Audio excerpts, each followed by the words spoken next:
صرف دم نہیں، لوگوں کو دم کے ذریعے ان کی بیماریوں کو شفا ملتی ہے، اور نگاہ سے مالک کائنات ان کو روح کو غذا عطا کرتا ہے۔ اللہ والوں کے استانے سے ظاہری جسم کو بھی شفا ملتی ہے، باطن کو بھی شفا ملتی ہے۔ اور یاد رکھو اللہ کے ولیوں کے پاس آتا ہی وہی بندہ ہے کہ جس میں اللہ اور اس کا رسول راضی ہوتا ہے، اور جس بندے میں اللہ اور اس کا رسول راضی نہ ہو تو وہ بندہ جتنی کوشش کر لے، جتنے صدر کر لے، کوشش کر لے، وہ کبھی بھی اللہ کے ولیوں کی سنگت میں نہیں آ سکتا۔ اور جن لوگوں پہ رب راضی ہوتا ہے وہ اللہ کے ولیوں کے پاس آتے ہیں، اور جب اللہ کے ولیوں کے پاس آتے ہیں مالک کائنات اپنے بندوں کے صدقے سے پھر آنے والوں کو نہیں دیکھا جاتا کہ اس کے گناہ کتنے ہیں، اس کے اعمال کیسے ہیں، اس لیے کہ وہ رب کے دوست کے دروازے پہ آیا ہوتا ہے، اور جب اس دروازے پہ آتا ہے تو پھر لوگوں کو لوگ آتے تو گناہگار ہیں، لیکن جب واپس جاتے ہیں تو گناہوں سے پاک ہو جاتے ہیں۔ آتے تو بیمار ہیں لیکن جاتے وہ شفائیں لے کے جاتے ہیں، آتے تو وہ دکھ لے کر آتے ہیں، اور جب واپس جاتے ہیں سکھ لے کے جاتے ہیں، اس لیے کہ وہ آنے والوں کو رب نہیں دیکھتا، وہ اپنے دوستوں کو دیکھتا ہے کہ جن کو اللہ نے قرآن نے کہا کہ اِنَّ أَوْلِيَاءَ اللَّهِ لَا خَوْفٌ عَلَيْهِمْ وَلَا هُمْ يَحْزَنُونَ، یہ میرے دوست ہیں۔ تو اس لیے جو دوستوں کے دروازے پہ آتا ہے تو بولو اللہ اپنے دوستوں کے صدقے سے شفا دیتا ہے، دیتا ہے یا نہیں دیتا؟ کس کے صدقے؟ ہاتھ اٹھا کہ یہ اللہ ان اپنے دوستوں کے صدقے سے شفا دیتا ہے۔ فرمایا کہ جس طرح اللہ کے قرآن کے اگر تم اپنی جانوں پہ ظلم کر دے کے گناہ کرو تو مصطفیٰ کریم کے دروازے پہ آؤ گے میں تمہارے گناہوں کو معاف فرما دوں گا۔ یعنی روح کے انسان کا گنبد خطرہ سے ہو جائے اس کے گناہ معاف ہوتے ہیں۔ اور لوگوں اللہ کے ولی لوگوں کو یا تو توحید کا درس دیتے ہیں یا رسالت محب کا درس دیتے ہیں۔ تو اس لیے دربار علیہ بلاولہ شریف میں آپ دیکھیں کہ صبح سے لے کے شام تک، شام سے لے کر یہ دنیا جو ہے یہ کس نے بھیجی ہے؟ آپ کو کسی نے بلایا تو نہیں ہے نا؟ آپ خود آئے نا، خود آئے، اور آپ خود نہیں آئے، اللہ نے آپ کو بھیجا ہے۔ کس نے بھیجا ہے؟ اللہ نے بھیجا ہے۔ اور انشاءاللہ جس اللہ نے بھیجا ہے وہ وقت کے ولی، وقت کا قلندر کہ جن کے پیر و مرشد پیر طریقت صوفی باصفا قبلہ عالم پیر مسجد علی سرکار رحمت اللہ علیہ، آپ اس دور کے اندر بھی لوگ کسی طریقے سے کہ جن کے پاس وسائل تو گاڑیوں کے نہیں تھے لیکن میرے دوستوں ان کے آستانے پہ 50 ہزار لوگ ایسے لینوں میں کھڑے ہوتے تو وہ مرد قلندر ان کی طرف نگاہ کرتا، مالک کائنات انہیں شفا عطا فرما دیتا۔ آپ کے پاس جو لوگ آتے 50 ہزار لوگ اس وقت میں کہ جہاں سڑکیں نہیں تھی، گاڑیاں نہیں تھی، سہولتیں نہیں تھی، تو بڑی سرکار کے پاس لوگ آتے تو جب وہاں سے گزر جاتے اللہ انہیں شفا عطا فرما دیتا۔ تو پھر اس کے لیے نعرہ بلند کیجئے، نعرہ تکبیر، نعرہ تکبیر پہ کا ہاتھ بلند کر لیں، نعرہ تکبیر، نعرہ رسالت، نعرہ رسالت، نعرہ رسالت، نعرہ حیدری، نعرہ حیدری، نعرہ غوثیہ، نعرہ غوثیہ، تاجدار ختم نبوت۔ دیکھیں یہ ہمارا عقیدہ ہے، اور صرف عقیدہ نہیں، تاجدار ختم نبوت یہ ہمارے ایمان کا حصہ ہے۔ اور یہ مت سوچے کہ کوئی اس کو اسٹیج والی نعرہ لگائیں گے جب تاجدار ختم نبوت کی بات ہے، جس کو یہ نعرہ آتا ہے سب کو آتا ہے، آپ بھی اپنی حاضری ضرور لگوایا کریں، اس لیے کہ حشر میں حضور کے بغیر ہماری شفاعت کسی نے نہیں کرنے۔ ہاں حشر میں میرے اعمال جو تولے جائیں گے، ہاں تو میرے دوستوں اس وقت حضور ہماری شفاعت فرمائیں گے، اور جس نبی نے ہماری شفاعت کرنی ہے ہم دنیا میں رہ کر اسی نبی کی بات کرتے۔ تاجدار ختم نبوت، تاجدار ختم نبوت، دونوں ہاتھ اٹھا کر تاجدار ختم نبوت، تاجدار ختم نبوت۔ کیونکہ ہمارا عقیدہ یہ ہے کہ نبی کے بعد کوئی دوسرا نبی، بولو دوسرا نبی نہیں ہے، تاجدار ختم نبوت۔ اور جہاں دربار علیہ بلاورہ شریف سے جو شفا لیتا ہے اس کا عقیدہ یہی ہے کہ ہم خاتم النبیین کو ماننے والے ہیں، ہمارے نبی کے بعد کوئی دوسرا نبی نہیں ہے جو ختم نبوت کا نعرہ لگاتا ہے وہ دنیا میں بھی عزت پائے گا، حشر میں بھی، قبر میں بھی وہ عزت پائے گا، اس لیے کہ رب اسی کو پسند کرتا ہے جو محمد رسول اللہ کے ساتھ محبت کرتا ہے۔ تاجدار ختم نبوت،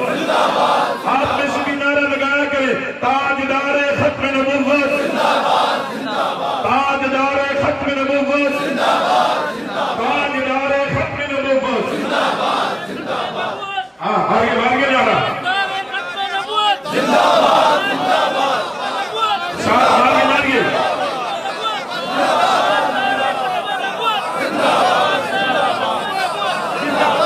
اور اللہ گواہ ہے کہ یہ نعرہ نہ کسی سیاست کے لیے ہے اور نہ دو روٹیوں کے لیے ہے اور نہ دنیا کی شہرت کے لیے ہے اور نہ جھنڈے والی گھاڑی کے لیے ہے۔ اللہ کی عزت کی قسم یہ نعرہ شفاعت کے لیے ہے۔ دربار عالیہ بلاورہ شریف نہ پراپرٹی کے لیے،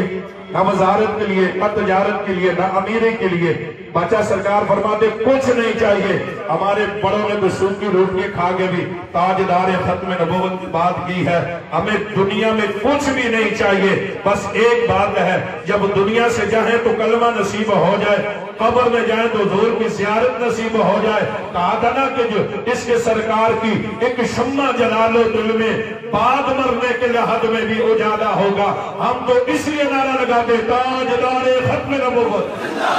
کوئی ہے نوجوان لگا دے نعرہ تاجدار ختم نبوت، اور اس لیے یہ نعرہ لگا رہے ہیں قبر سے لے کر حشر تک، جب کہیں سے نہیں بنے گی اس وقت بھی میرے ختم نبوت والے نبی کا سر سجدے میں ہوگا۔ رب پوچھے گا محمد تو نے ساری زندگی سر سجدے میں رکھ کر گزار دی ہے، آج اس تارے کی زمین پہ اس زمین پہ آپ کی یہ زلفیں، آپ کی پیشانی دیکھی نہیں جاتی، اس وقت بھی ختم نبوت والے نبی کہیں گے اللہ مجھے اپنی امت جہنم میں جاتے ہوئے دیکھ نہیں سکتا، تو اس وقت یہ امتی کہیں گے تاجدار ماریے ایک نعرہ لگا کر کون ہوتا ہے۔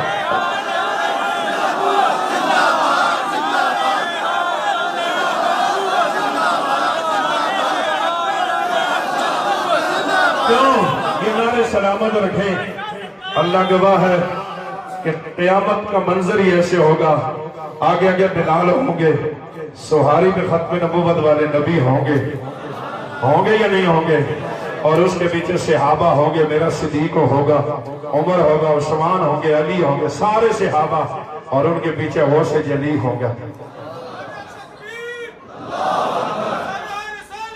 یا رسول اللہ نعرے حیدری دوستان تاجدار ختم نبوت زندہ باد، تاجدار ختم نبوت زندہ باد، تاجدار ختم نبوت زندہ باد، صاحبزادہ حق حتیب حسین علی بادشاہ سرکار، صاحبزادہ حق حتیب حسین علی بادشاہ سرکار، صاحبزادہ حق حتیب حسین علی بادشاہ سرکار، تاجدار ختم نبوت زندہ باد،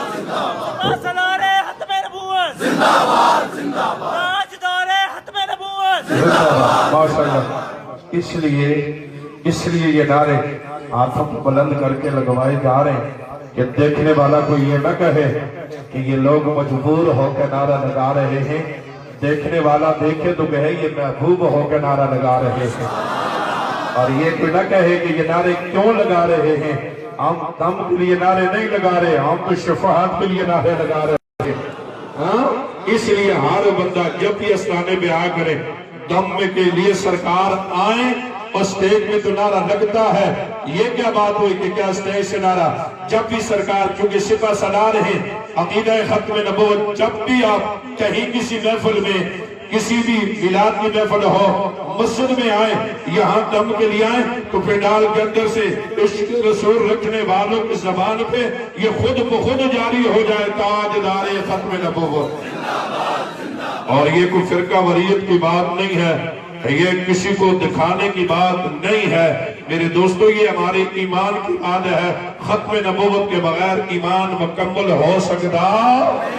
نہیں ہے۔ کیوں کہ جو صحابہ کا انکار کرے وہ کافر ہو جاتا ہے، جو ختم نبوت کا انکار کرے وہ کیسے مسلمان ہو سکتا ہے؟ ہو سکتا ہے؟ نہیں ہو سکتا۔ گزارش کر رہا تھا، اللہ گواہ ہے کہ یہی منظر ہوگا میدان محشر میں، نہ عاشقوں کا آگے آگے میرے رسول اور پیچھے پیچھے غلام ہوں گے، وہ کہیں گے کہ باغ جنت میں محمد مصطفیٰ مسکراتے جائیں گے، باغ جنت میں محمد مصطفیٰ مسکراتے جائیں گے، پھول رحمت کے گریں گے اور ہم اٹھاتے جائیں گے اور نعرہ یہ لگائیں گے کہ تاجدار ختم نبوت،